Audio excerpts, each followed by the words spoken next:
Comment on the message board from D. If someone was in Coach Heupel's ear supplying smart jokes, smart Alec, I think he means, he could be the next Spurrier. Another word that starts Is there with another word? What could that be? Action? Smart A. Yeah, there you go.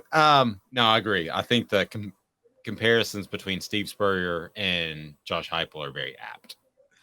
Maybe a segment in the future. Who, if you have one game for your life and you need someone to game plan, would you rather have Heupel or Spurrier? This is going to sound crazy, but I don't think Steve Spurrier would be in my top 10. You don't.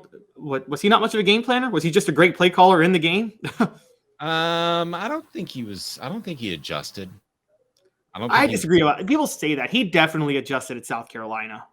Oh no! If you want to take South Carolina, yeah, he got more with less there. So I'm sorry, I'll give you South Carolina. I think at Florida, the plan was to go in, score a lot of points, and then run the football and shorten the second half. And I don't think there were a lot of adjustments.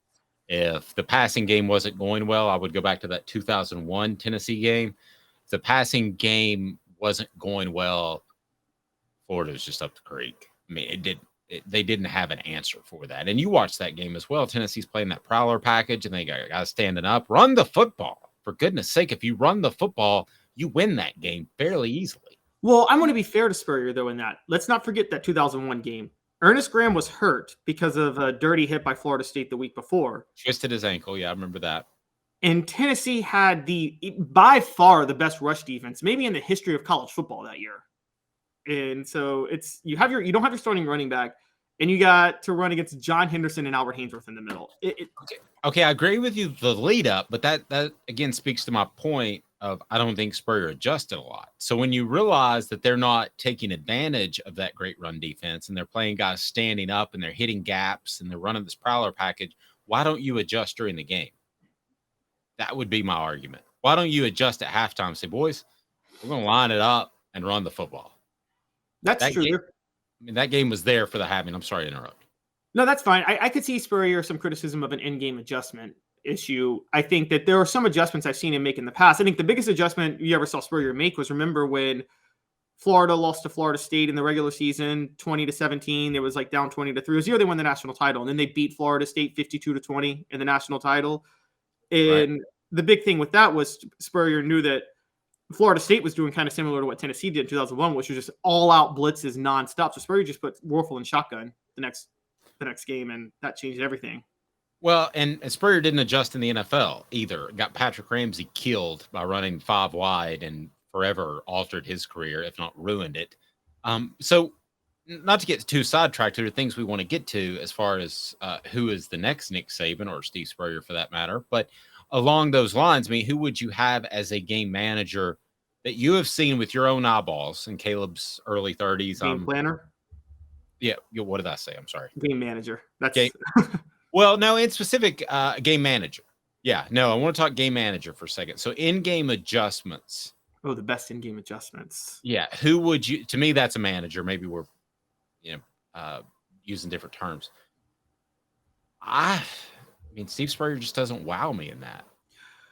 I will say, I don't know if it was him or Jimbo Fisher, but the in-game adjustment that Nick Saban made in that 01 SEC title game when Matt Malk came in, who's a totally different quarterback from Rohan Davey. Yes.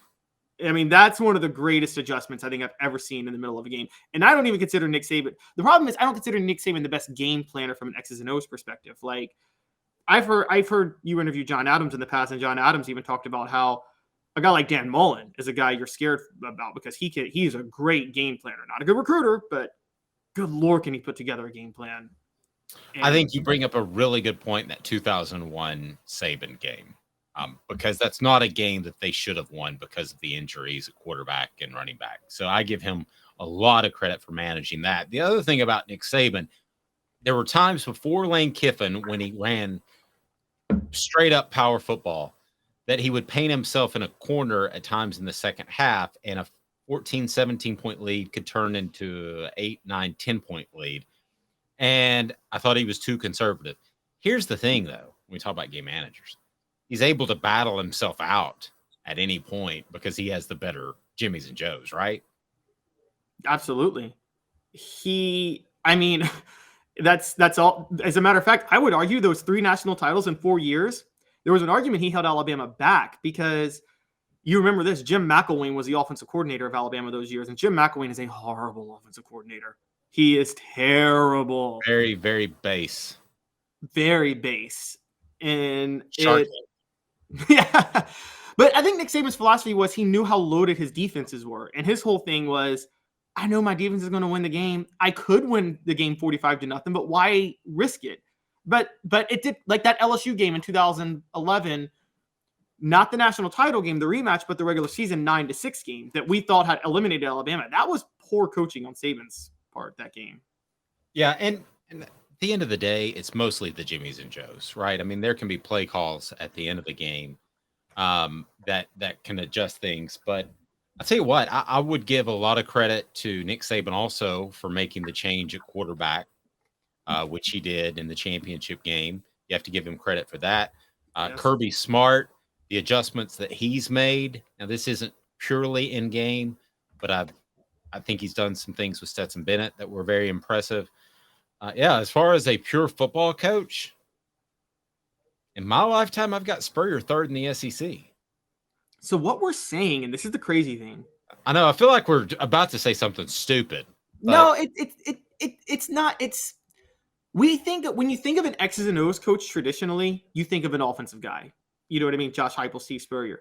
When we just talked about X's and O's in-game adjustments, we just named 2 defensive guys at the top of the list: Nick Saban and Kirby Smart. It's very true.